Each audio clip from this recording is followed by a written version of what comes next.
Hi, I'm Jen Leong, licensed marriage and family therapist. Welcome back to my office here in Long Beach, California. Today I'm going to talk with you about grief during the holiday season. As you might be experiencing, the holidays can bring up grief in ways that we didn't expect. You may have found yourself sometime after the death thinking that, I've got this.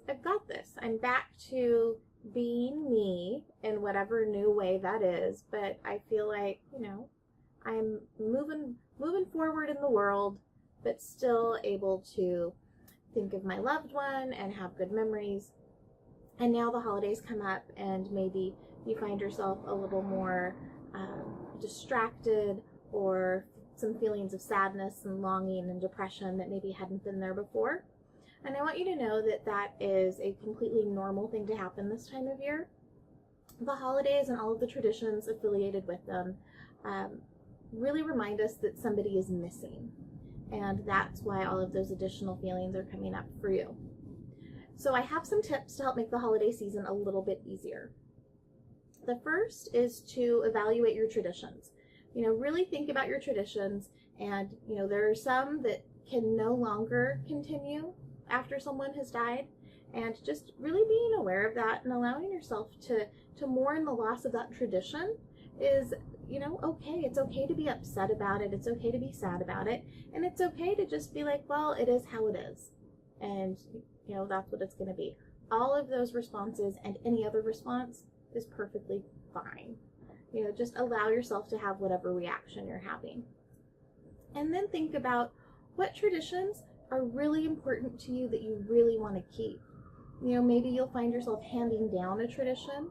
I can think of one family where, there was a parent that always carved the turkey, and then one of their adult children took over that role after the parent died. So that's a way of handing down a tradition. You might decide you want to start a new tradition, and new traditions are great. There's no reason not to do that. So those are all kinds of different ways you can look at your traditions, be open to it, try and engage your family in having a conversation with you about this so that you can all come up with something that is going to be meaningful for each of you. My next tip is to connect with the person that died. And really intentional connection is what I mean here. So setting time aside to think about the person, maybe going through old photos from previous holidays, or maybe going to the gravesite, connecting with that person. And then you're going to want to connect with the person not just in memories, but also in new ways. So maybe you're going to make a special dish for your holiday dinner, or you're going to add a candle to your holiday table to honor that person. So there are a lot of options and different things you can do. Think about how you want to connect with this person and incorporate that in an intentional way into your holiday celebrations. And finally, plan ahead.